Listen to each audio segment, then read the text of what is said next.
the distinguished panelists on the screen, participants in Zoom conferencing rooms, and the worldwide viewers who are watching us through YouTube Live from different corners of the world. A very good morning and greetings from SMU Udgir, Maharashtra, India. I welcome all of you to the second, 7th session of two-day international online conference on the role of literature in the time of crisis like coronavirus pandemic, organized in collaboration with SRTM University Nanded. Friends, if we trace back the history, the world had been suffered from many epidemic crises. The plague of Justinian recorded estimated deaths of 100 million people during that time. The Great Bubonic Plague or the Black Plague in Europe recorded loss of 60% of population of the Europe. The Spanish flu of 1918-1920 or the 1980 flu pandemic, which is called, infected the 500 million people, about the third of the population of the time. In all such time of crisis, literature helped to make us aware about the situation and for making future plans. Literature teaches us keep patience and believes in optimistic way because epidemics must have an end.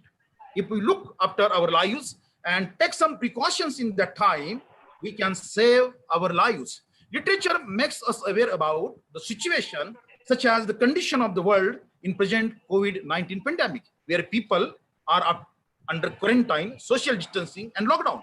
To discuss this issue today, we have Dr. Sachin C. Ketkar, Professor, Department of English at the Maharaja Sayajrao University of Vadodara, Gujarat, who will talk on his topic, reading contagion metaphor in contemporary Marathi poetry. We have Dr. Untitled Chapter, Faculty, Department of English from Jazan University, Saudi Arabia. You must watch him yesterday in inaugural session. Today he will talk on the topic, a pandemic in crime and punishment by Dostoevsky, and we have Dr. Shivaji Sarkar, Professor, Department of English, Mumbai University, Mumbai, as chairperson, who will preside over the session. I welcome Dr. Sachin Ketkar, Dr. Untitled Chapter, and Dr. Shivaji Sarkar. Namaskar, Sachin ji. Namaskar, Untitled ji, and Namaskar, Dr. Sarkar. Namaskar. Yeah, namaskar. Now, I would like to start with first speaker, Dr. Sachin Ketkar. Dr. Ketkar, popularly known in our friend circle as Sachinda, is working as a professor, Department of English, as I said, at the Maharaja Sayajrao University of Vadodara, Gujarat. His area of interest is translation studies, comparative Indian literature, literary historiography, semantics of the culture, English studies, digital humanities, and travel studies. He is a multilingual creative author, poet, critic, and translator, and has many books and research papers, chapters, and keynote and plenary talks in English, Gujarati, and Marathi to his credit. He worked on many committees of the university and he bagged many prestigious prizes for his poetry too. I request him to start his presentation. Dr. Sachinda, please start your presentation. Yeah, Dr. Navle, Dr. Koshi, Dr. Sargar, I am very happy to be here and I want to begin by thanking all of you, especially Dr. Navle and the organizers of the seminar in the Udgir College for having me here and having me share my views on this. I think there is some technical glitch with my own laptop. So what I would like to do is I would like to share my PPT and discuss the presentations that I have brought with me. So I will now log out of my phone so you won't be able to see me, and we'll start with the presentation right away.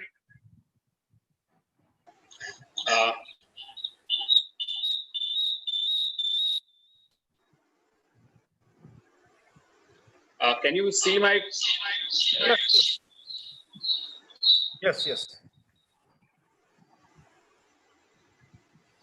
And can you hear me? Yes. You are audible.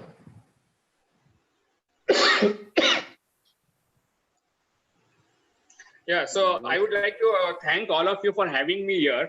And what I am planning to do just now is I am going to look at how to go about theorizing, analyzing literature and it related to pandemic and epidemics in general. So I would like to come up with some sort of theoretical framework for analysis of literature and pandemic.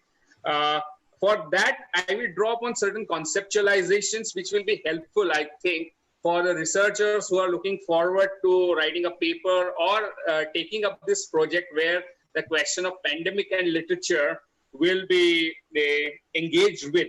Given the fact that after coronavirus pandemic, which has not yet subsided, it is going to leave a profound impact on the society and culture, and our life is going to change. How much is it going to change? How it is going to change is left to the future, because we are just in the stage where pandemic is full-fledged, full-blown.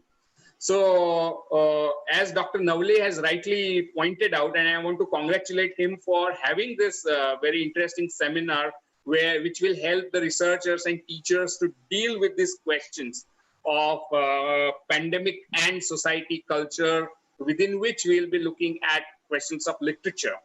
So my intention and the objective behind this presentation is to develop a critical framework for historical analysis of poetics and politics of contagion, pandemic, and literature, and thereby familiarize literature to the ways of theoretically reading the tropes of contagion in contemporary literature in their historical context by the way of some examples from recent Marathi poetry. As my discussion is going to be very theoretically heavy, I'm going to draw substantially upon contemporary Marathi poetry, all of which was written before the pandemic started. But they all deal with the idea of epidemics and pandemics as metaphors to talk about contemporary realities. So I will draw upon that poetry, and I will draw upon a lot of theoretical and conceptual tools, especially around the questions of globalization and modernity. So these are all some of the things that I'm planning to draw upon. First is Susan Sontag's very famous distinction of illness and metaphor. Then I will also draw upon theorization of globalization and modernity and neoliberalism as given by Arjun Appadurai, Anthony Giddens, Foucault, Butler. That has critical relevance for literature and art in relation to contemporary developments. So before we start looking at the theorization part of it, let's look at the archive. Let's look at the primary material that we are trying to research.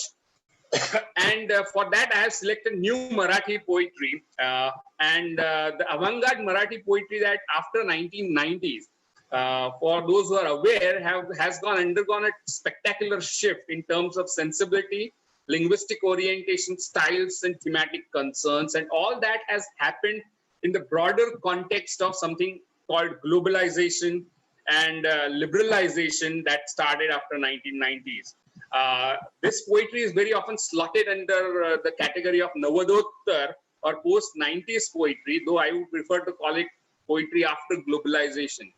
And some of the important poets like Salil Wagh, Mangesh Narayan Rao Kale, Sanjeev Khandekar, Manya Joshi, Hemant Divte, Mohan Borse, myself, Burjesh Solanki, as well as radical Dalit and feminist poets like Bhujang Meshram, Arun Kale, Mallika Amar Sheikh, Pradnya Pawar, and Kavita Mahajan, to name a few, have continued to write provocative poetry in the 90s. And most of it is selected and represented in an anthology called Live Update, an anthology of recent Marathi poetry translated and edited by me. So you can look that up. So let's look at some of the poems which deal with the trope or the metaphor of contagion. And for that one, first poem that I'm going to look at is called We Are Introducing a New Market, a New Concept in the Market, and by a poet Mohan Borse. And he writes something like this. We are introducing a new concept in the market. Doctor, I have an unmanageable itch.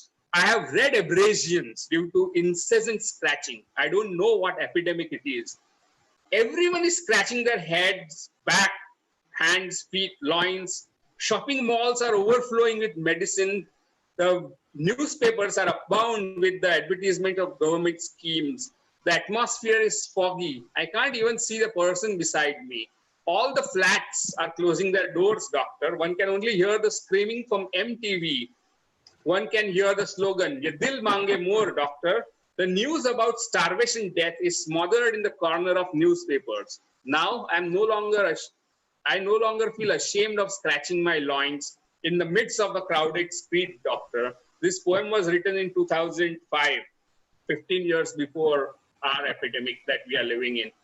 Another interesting poem that deals with the trope or contagion of epidemic and pandemic is Arun Kale's famous poem, Places to Scratch. And this is how it goes.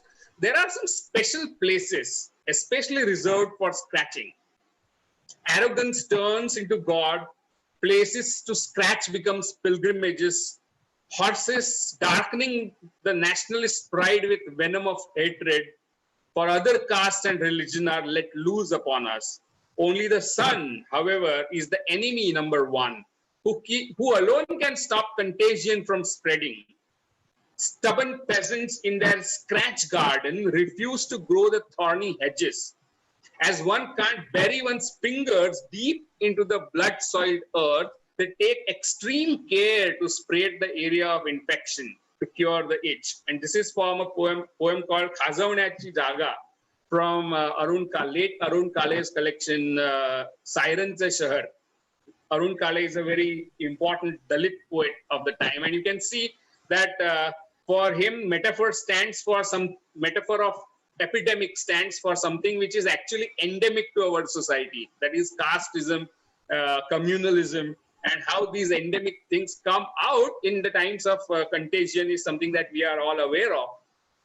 However, I also want you to look at the metaphor of sun in this poem. Sun in Dalit poetry stands for the knowledge and enlightenment and the modernity which can actually relieve us from something which is considered to be pre-modern, backward like caste. The third poem, very short one, is by Manoj Pathak, and it's called Shraddha from his collection Adhisatta. And this is how it goes. Faith. Pervading everything that exists, faith remains and spreads like AIDS, covering up the holes of my soul. Laughing shamelessly, I turn and face you, my Lord. A very short poem. And you can see how faith is compared to AIDS. The last poem is not actually an entire poem, but just a small extract from a long poem called Who Typed the Password to Restart by Hemant Dute. And this is how it goes. At any time, at any given time, life runs out of insurance. At any given time, the internet goes down or we disconnect ourselves from the world. The massive program to self-destruct hangs in our brain. And even with every intention of deleting thought, the brain keeps being rattled by that one persistent thought. We try to empty with quick double clicks that's already overloaded symmetry of recycle bin. Thoughts buzz around the inbox, bouncing off its surface, suffering within. We have no means to escape from the traffic thoughts, spawning like viruses, duplicating, triplicating, multiplicating, 1,000 copies of a single thought, scattered and spread all over this disheveled mind. This is from his collection, Man Without Navel. So these are some 4 poems from Marathi, which use the metaphor of epidemic. For example, Mohan Borse's poem says that epidemic stands for nothing less than neoliberal ideology of globalization that sees market as solution to all problems of life and takes the contemporary media, which marginalizes and underplays the terrible consequences of globalization like starvation to death. This neoliberal infection has made narrators shameless enough to scratch anywhere. So you can see that metaphor of epidemic is nothing less than what we mean by globalization. In Arun Kale's poem, the epidemic stands for racial, nationalistic, communal, and hatred born of ignorance, which the sun alone of enlightenment, which is the key symbol in Dalit poetry, can counter. And interestingly, it reminded me of a belief that with the increase in heat and temperature in India, maybe Corona will go away. as if sun will drive away the corona pandemic, but however, it has not. That's what we know. The crisis of faith, religious faith, which is deeply associated with crisis of modernity that went global, also becomes a metaphor in Manoj Pathak's poem, where pandemic of AIDS is compared with this crisis. In the last poem, Hemant Divte's poem, the obsessive thoughts and the feelings of being trapped in globalized digital cyberspace are compared with virus, and as well as natural and artificial virus that multiply and spread out out of anybody's control. By artificial virus, I mean the computer virus. Natural virus is probably a virus like corona, and we are not yet sure whether it's really natural.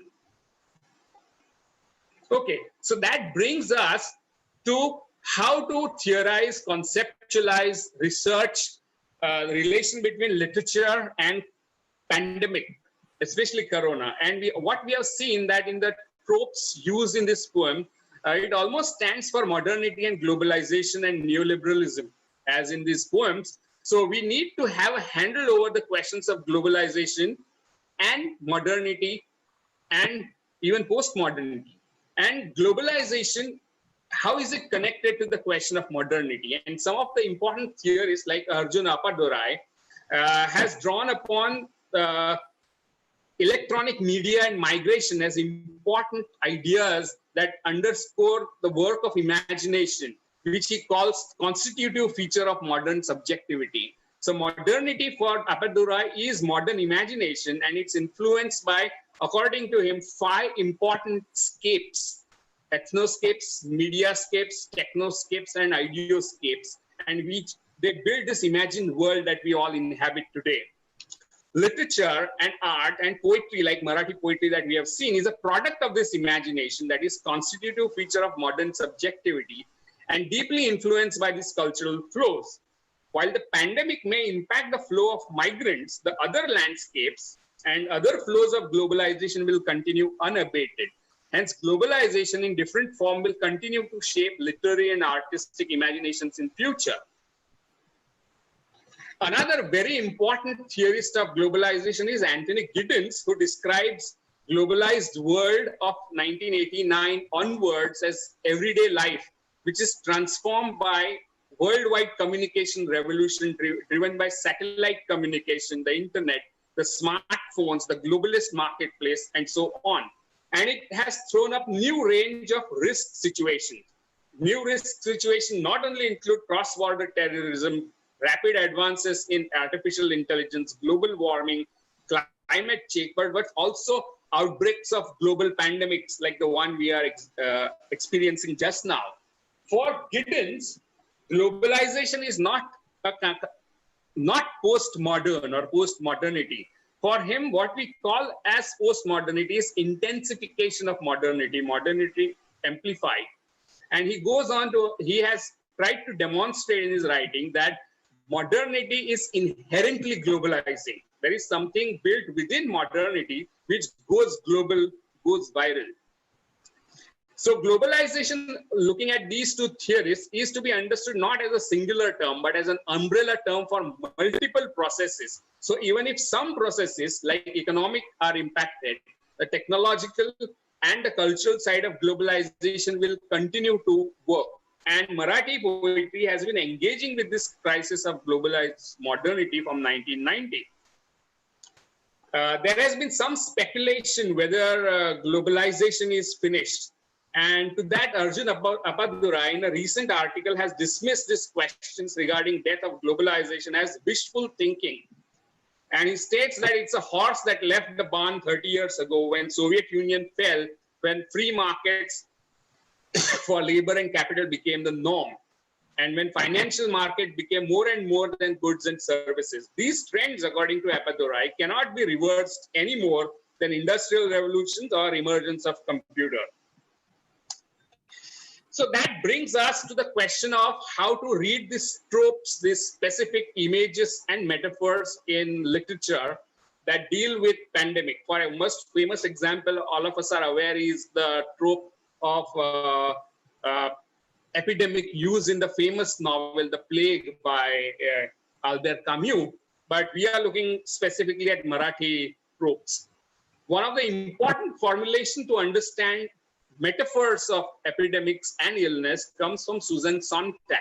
In her two books, Illness as Metaphor and AIDS and its Metaphor. And she argues that illness should not be considered as metaphor, and the most truthful way of reading illness and the healthiest way of being ill, she says, is the one most purified, most resistant to metaphorical thinking. So she associates this metaphorization with stigmatization of people who are ill.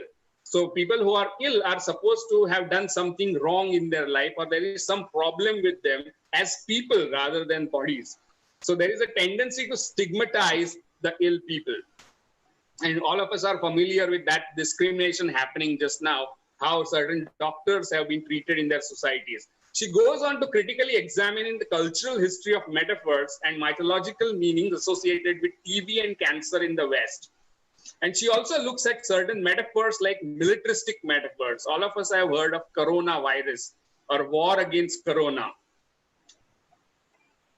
In AIDS and its metaphors, she examines how plague, syphilis, venereal diseases, which involve stigmatizing and shaming of the victim, and also examines how diseases and media-generated imagery splits the disease from its photographic representation, you can say the television representation, how that metaphor resonates with imagery of the apocalypse, the end of the world idea that has become very prominent with the end of the millennium and the turn of the new millennium. Something similar is taken by Jennifer Cook, but I'm not going to go into that. But that's very interesting.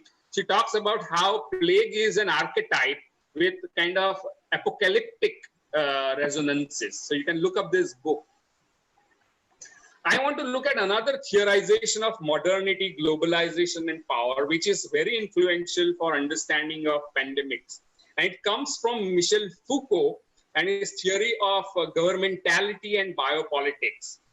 What he means here is that the nature of power itself underwent certain change with modernity. And the earlier 16th century was largely power was organized around how sovereign controls territory. But after 17th century onwards, there is a shift in the nature of power. The sovereign had the power to kill. However, modernity, the modern forms of power, are the powers around the idea of life. They control how you live. So the focus is on biopower or body politics, or the nature of life as an object of power. And the very interesting example that he gives is that the murderer would be hanged in the older system of power, but today he would be studied under various forms, like psychologists would be studying what led this man to killing, or they would try to come up with statistical models to control crime in the population. So population becomes the category over which the power now works.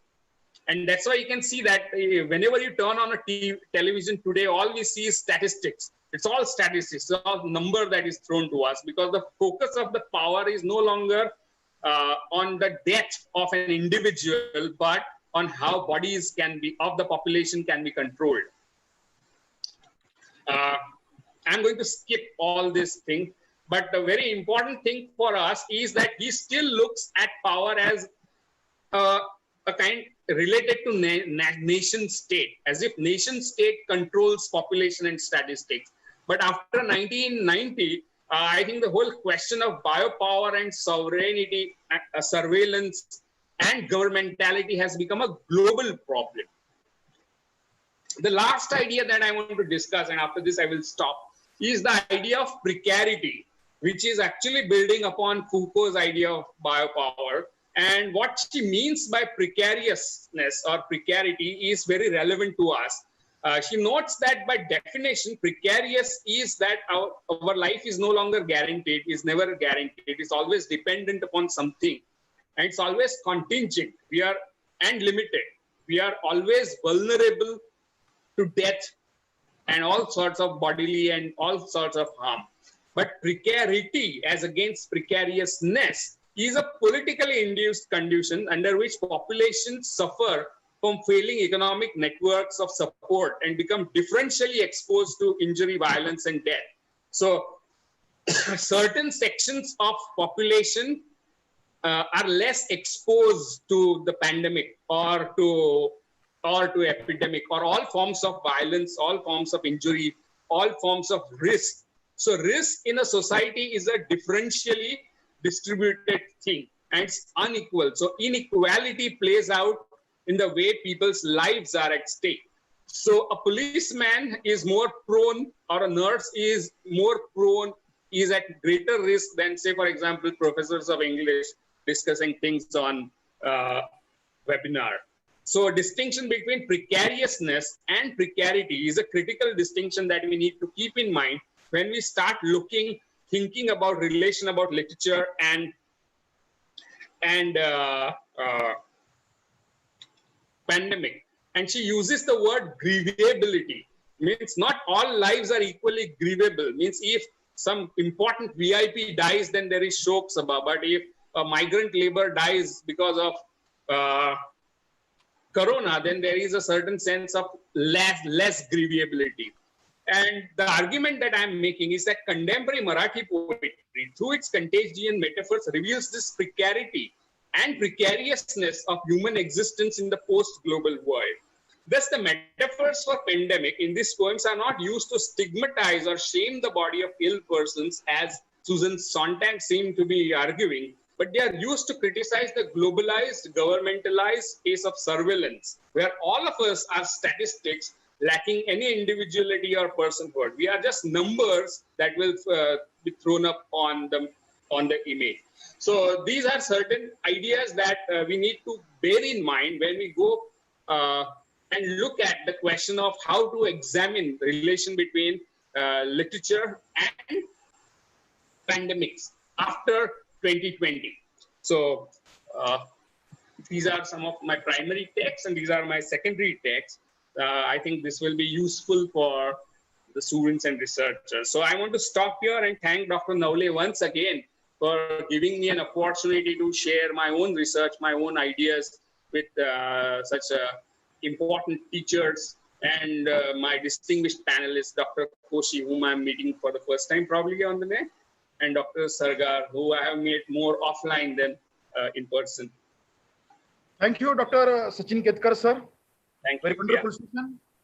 Our second speaker of this session is Dr. Untitled Koshi. Dr. Koshi is working as a faculty in Department of English at Jazan University, Saudi Arabia. He has many books, degrees, diplomas, certificates, prizes, and awards to his credit. And also, beside teaching, he is an editor, anthology maker, poet, critic, and writer of the fiction. One more thing that I would like to mention here, that he runs an autism NPO with his wife, Anna Gabriel. Yesterday, he came also in our inaugural session. He has not got adequate time yesterday. Today he has time and I request him to make his presentation. Still also request to be brief because he has vast knowledge, but we have restrictions of the time.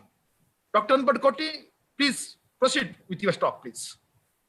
Thank you, Dr. Navale, for this opportunity. I really thank you. It's a great honor for me. And I was very happy to listen to Dr. Sachin Ketkar finally. And I got much out of his talk. And mine is connected.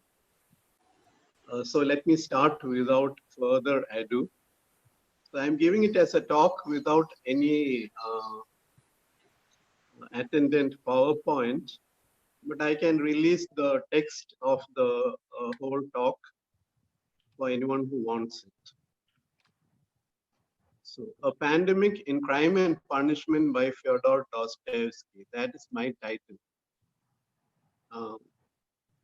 Now, literature has been much in the discussions of people after the arrival of COVID-19. It has taken 4 shapes primarily.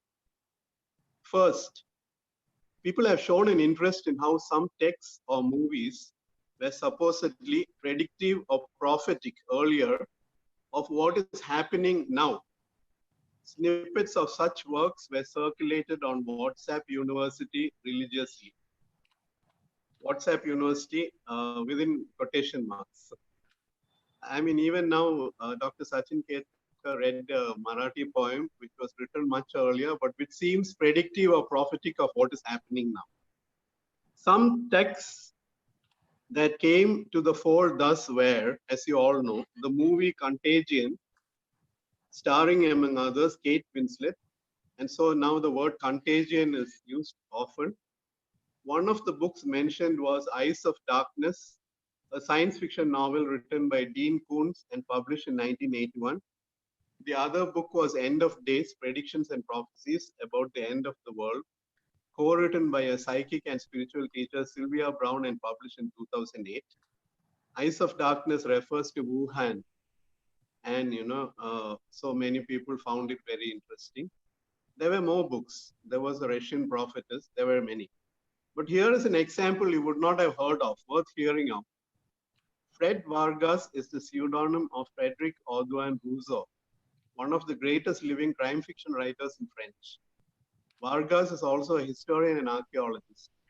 Her novel, Par with en Revion Tard, Leave Quickly and Come Back Late, translated into English as Have Mercy on Us All, came out in 2001 as made into a film in 2007.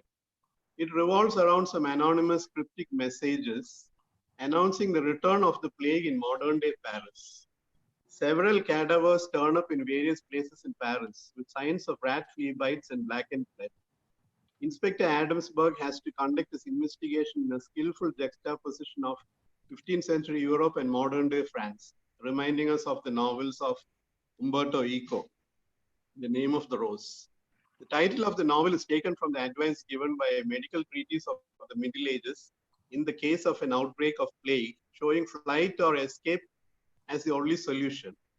In 2006, in Thierry Ardison's talk show, Tout le monde en parle, everyone talks about it.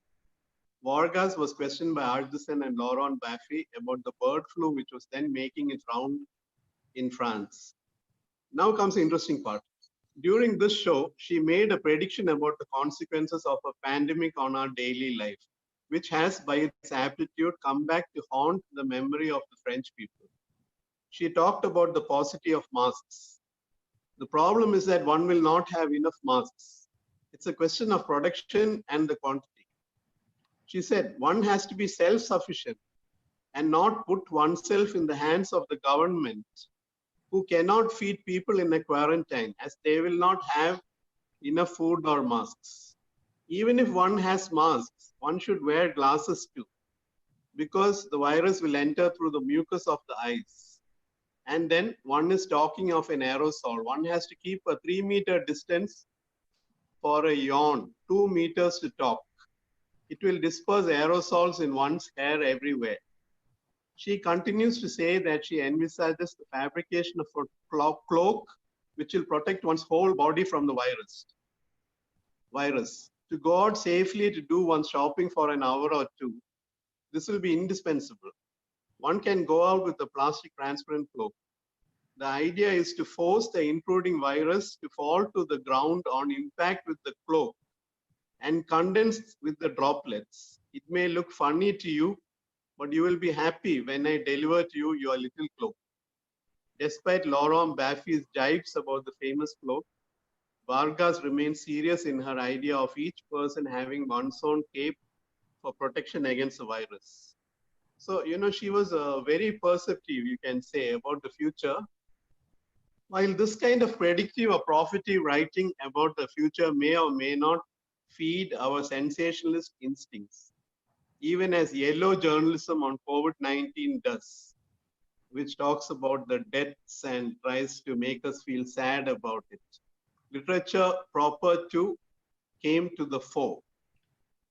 Many books not much read recently again came back to the mind of the public. Some of them are Love in the Time of Cholera by Gabriel Garcia Marquez, a Nobel Prize winner. The Plague by Albert Camus, another Nobel Prize winner. The Plague Years by Daniel Defoe, which is non-fiction, etc. These books being revived show that literature does have a role to play in times of crisis or after it, in recording or documenting in fictional or creative style, and also analyzing as well as offering us solutions by which we can be better prepared in the future in the case of such eventualities or pestilential calamities. So, predictive and prophetic, that's one kind of effect. The second one is turning back to classics. The third kind of literature that comes up is that in the present. There are already many research articles being written woven around the theme of the pandemic as the ones brought here by the organizers, and talks, and even educational courses, as well as collections of short stories, anthologies, poems, dramas, and novels being made. Movies too are dealing with the topic. This is natural, and one could call this a literature of reaction, of coming to terms with the befuddlement and uncertainty, not to mention the fear that comes from facing a full-fledged pandemic with no cure but only prevention. While this is a kind of categorization of the effect of the pandemic that I am dealing with, which I told you is fourfold on literature. One, as a reading text which is predictive or prophetic. Two, as predecessor or antecedent. Three, as creating a reaction or reactions to the event in real time. But I feel that the real role of literature is to ask questions regarding what is happening around one using lenses of literary theory and critique, literary criticism or appreciation, and being intra, or multi, or transdisciplinary, analyzing it in depth to find out its philosophical, social, sociological, moral, or ethical, religious, political, financial, scientific and technological, economic, and historical dimensions, while also teasing out its aesthetic repercussions. You know, the same kind of reading that Sachin Ketkar did. That's what I also am trying to do, basically.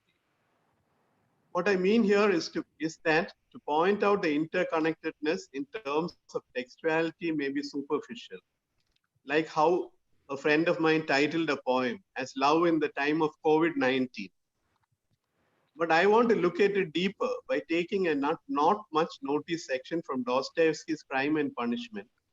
Not much notice perhaps by others, but one that always struck me forcefully to show what I mean by the necessity to look at the role of literature in a multidisciplinary, interdisciplinary, and transdisciplinary and theoretical way. Which brings me to COVID-19's last effect, which is on language and vocabulary in the realm of literature. Before I launch into Dostoevsky, which is that this pandemic has also enlarged our vocabulary to a great extent by making us reuse words that had fallen into disuse, like pestilence, by creating new words, rediscovering words like contagion or infection, for instance. And now we use a neologism like COVIDiot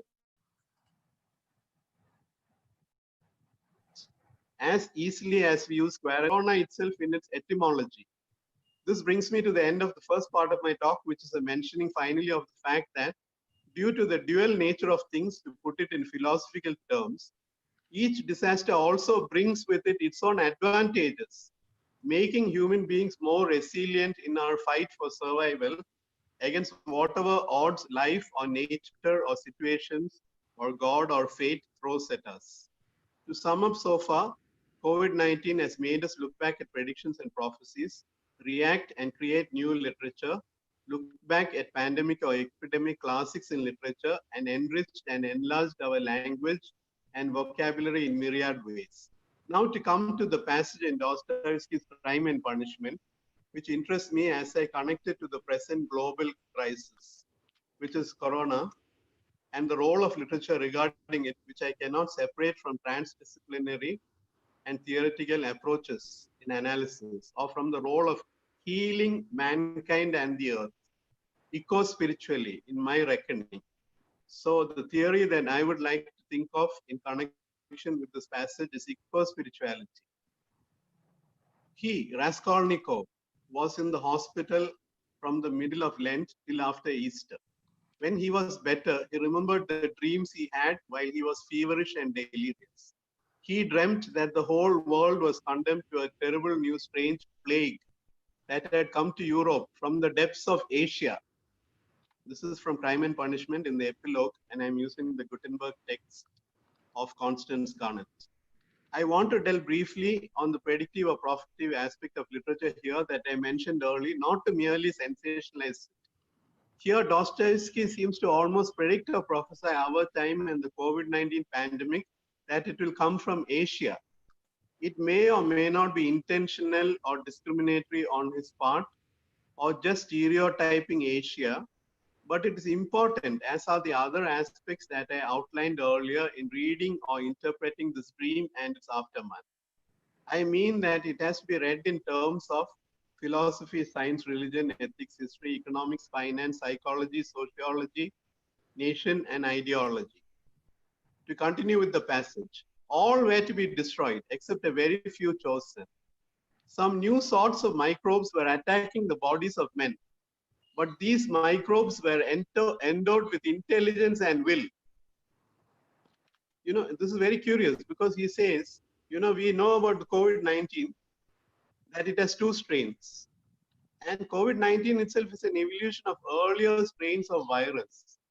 These viruses are acting with intelligence and will and evolving in their attacks on the bodies of men, as if nature is fighting back to show that even if we destroy what we think harmful in it, it too can destroy us if it thinks that we are harmful to it. And Dostoevsky speaks of it by ascribing intelligence and will to the microbes, these unseen, small, tiny beings that now we call bacteria or viruses. Men attacked by them became at once mad and furious, but never had men considered themselves so intellectual and so completely in possession of the truth as these sufferers. Never had they considered their decisions, their scientific conclusions, their moral convictions so infallible. Whole villages, whole towns and peoples went mad from the infection. All were excited and did not understand one another. Each thought he alone had the truth and was wretched looking at the others, beat himself on the breast, wept and wrung his hands. They did not know how to judge and could not agree what to consider evil and what good. They did not know whom to blame, whom to justify. Men killed each other in a sort of senseless fight. They gathered together in armies against one another, but even on the march, the armies would begin attacking each other. The ranks would be broken. The soldiers would fall on each other, stabbing and cutting, biting and devouring each other. This is apocalyptic. The alarm bell was ringing all day long in the towns. Men rushed together, but why they were summoned and who was summoning them, no one knew. The most ordinary trades were abandoned because everyone proposed his own ideas, his own improvements, and they could not agree. The land too was abandoned. Men met in groups, agreed on something, swore to keep together, but at once began on something quite different from what they had proposed. They accused one another, fought and killed each other. There were conflagrations and famine. All men and all things were involved in the destruction. The plague spread and moved further and further. Only a few men could be saved in the whole world. They were a pure chosen people, destined to find a new race and a new life, to renew and purify the earth. But no one had seen these men. No one had heard their words and their voices. Raskolnikov was worried that the senseless dream haunted his memory so miserably. The impression of this feverish delirium persisted so long. Yeah. Let us read this in today's political terms. After COVID-19, we saw China defend itself, saying it was an accident. America and Trump attacked China as being responsible purposefully. And many are saying, as a conspiracy theory or not, that it was no accident that China got the virus under control, with a few taking the routes of saying they don't know, and others that no nation would kill its own, absolving China of willful unleashing of a pandemic on the world. There is also talk of whether the virus is human-made or natural in origin. Closer home, Muslims have been blamed of wanting to spread the virus either in religious ignorance or willfully, falsely, ignoring that all religions are composed of rationalists and believers and not just Islam. All this reminds us of how Dostoevsky speaks of groups that fight each other all sure that they are right, yet unable even to agree amongst themselves, blinded by the microbe or virus in this case. This we can easily imagine that the microbe is destructive, but Dostoevsky tempers its powers by the end of the story, taking it beyond the dream to where Sofia cares if Raskolnikov is illogic, and he too does. And so they come to know that the solution is in caring for each other. Uh, then, uh, about China, again, there is a massing of the armies of China and India on the borders of Ladakh. And of course, they say they have diffused the situation. But, in the face of a pandemic, that people are still thinking of war and killing and being killed. It shows that what Dostoevsky said is very profound and very deep. And, he really seemed to see into the human condition, la human condition, as we say. Now let's come to religion and eco-spirituality. Dostoevsky was a Christian, and there's no doubt he's talking here of sin and its terrible consequences, allegorically, symbolically, unless redeemed by Christ, and the few pure chosen people are the redeemed by Christ. But this is not all he means, or what the text means. He also means our sins against nature that has led viruses to evolve and mutate in our times. We understand by reading a bit more that he means that the world can be saved only by people like Sophia, the heroine in the novel, whose name means wisdom and who stands for sacrifice, who can change even a Raskolnikov, a murderer, back into a human being through love. And it is this message that makes the whole novel interesting for us, as here Dostoevsky deals with the philosophy of ethics in stating that ethics is not enough to save us, but what we can is something much deeper and simpler, which is timeless and universal and found in all religions. Whether we call it by different names and words like sacrifice or unconditional love in Christianity, or compassion in Buddhism, or mercy in Islam, or the realization that each person is only an extension of oneself and vice versa. So nothing or no one is indispensable to each person and all, as in Vedantic Hinduism. This is what the people in the dream attacked by the microbes in Dostoevsky's novel don't know. They are deceived.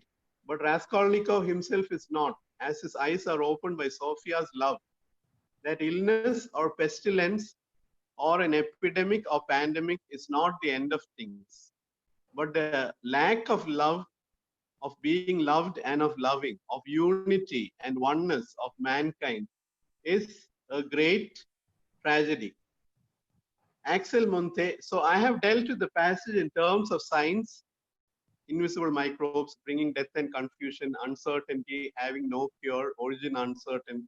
In terms of politics, as the rise of insane fascisms, internal rivalries and factions, and philosophy as well in ethics and religion, as well as its effects on the minds of society, psychologically, and speaking of it sociologically, how it affects groups in a nation, and that such a bizarre situation can even lead to apocalyptic war. Even as I write this, China and India are squared off at Ladakh, as I told you, army-wise over land, despite the pandemic, as if chillingly fulfilling Dostoevsky's Raskolnikov's fever dream or nightmare, an opinion on it.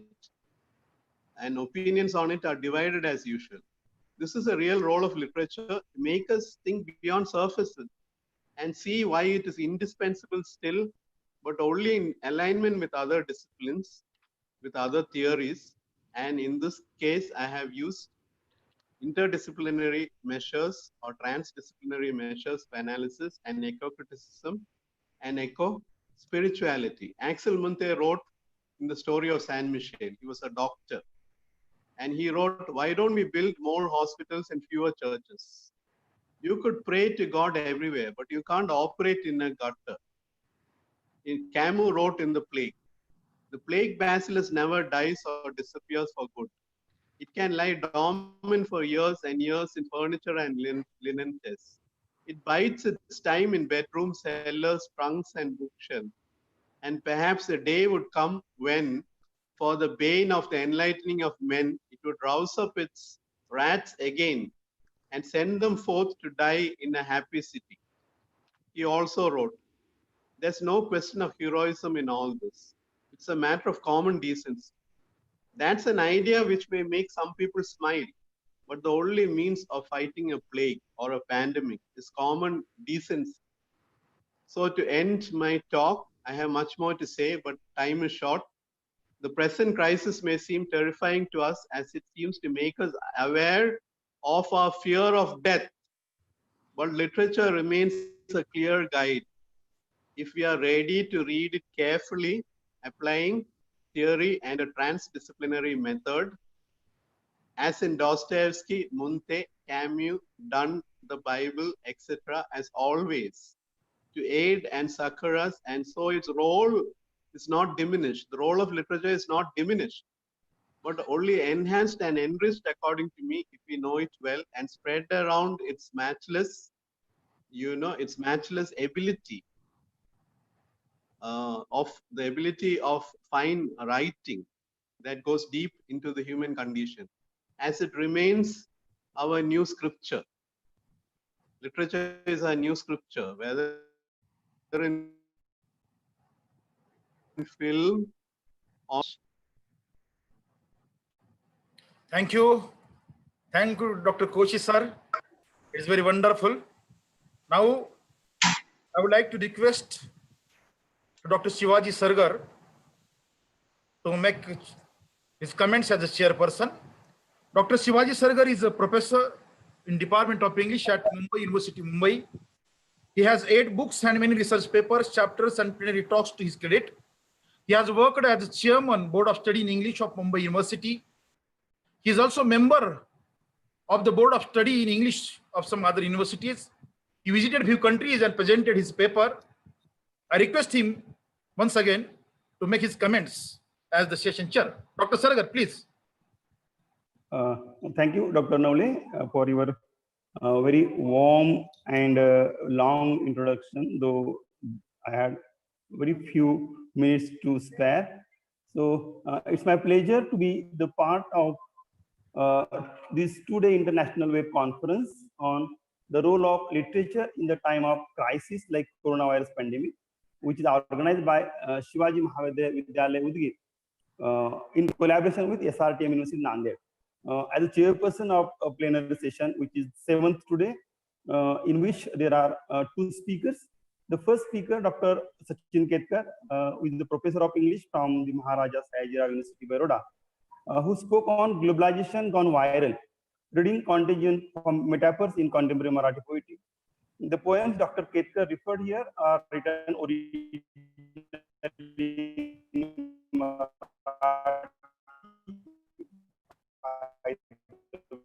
There is a problem of sound, Dr. Sargar. Poets. Some issue about sound. Is it fine now? Yeah, carry on, please, carry on. Yeah, these poems are written originally in Marathi and translated into English by Dr. Ketkar himself, so that all the people who are the participants of this conference, they can understand it in a better manner. As generally we expect a lot of theory from Dr. Sachin Ketkar, he fulfilled our expectation and very appropriately applied his theoretical considerations to the poems selected for the presentation. Thank you, Dr. Ketkar. The second speaker of this session was Dr. Ampat Koshi from Giddens University, Saudi Arabia, who shared his views on a pandemic in crime and punishment by Fyodor Dostoevsky. Of course, his presentation touched upon various texts and referred to various theoretical approaches. What I liked most was perhaps his views on positive aspects of the disasters like the present one, that is the corona pandemic, with reference to the novel by Dostoevsky, Crime and Punishment. His presentation leads us to think and accept the view that every coin has 2 sides. Thank you very much, Dr. Ampat Koshi, for making the participants aware of these 2 sides. Dear participants, I must mention that both the speakers have brilliantly expressed their views and opinions by quoting several critics and thinkers. And they have enlightened all the audience and added to their understanding of the current pandemic scenario that has seriously affected the normal behavior, not only of human beings, but also of other species as well. As we are often getting the news, how a herd of deer is seen fearlessly entering the parking lot of an apartment near Pune. Similarly, we also received the news about how the holy river Ganga has become cleaner now after the declaration of this lockdown period. So it can be said that there are various negative aspects of the pandemics, including that of the current COVID-19. But at the same time, we have to agree that there are also many positive effects. Like Professor Ampert, he mentioned, it has allowed us to stop for a while and ponder upon the very common, even trivial activities of our lives, like sitting with the members of our family and exchanging our views with each other.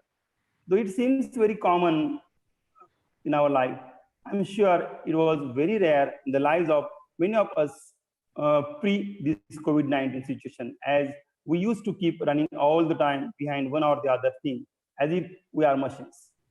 But this lockdown period has enabled us to feel more like humans than machines. And that, I think, is a very important aspect of this situation. So that's all from my desk. But before I conclude, let me congratulate Dr. Sachin Ketkar and Dr. Amput Koshi for their excellent presentations, and thankful to the organizers of this conference, the management of Shivaji Mahavidyalaya Udgir, the SRTM University, and most importantly, Dr. Arvind Naule, the convener, for inviting me to be the part of this academic event. Thank you very much. Thank you, To you, Dr. Naule, sir. Sargar, for your very valuable comments. I'm highly indebted to Dr. Sachin Ketkar, sir. Thank you. Those some facing all technical problems again appeared here. Thank you for it. And Dr. Kosi, for your second entry successful and making this session wonderful and successful. I have only 10 minutes to start my session. I'm closing the session. Thank you once again. Namaste. Thank you, all of you. Really thank you. Thank you, Kosi, sir. Thank you. Ketkar, sir. Thank you very much. Thank you. Thank you, Dr. Shivaji. Thank you, Dr. Sachin. Thank you, Dr. Koshi. Good to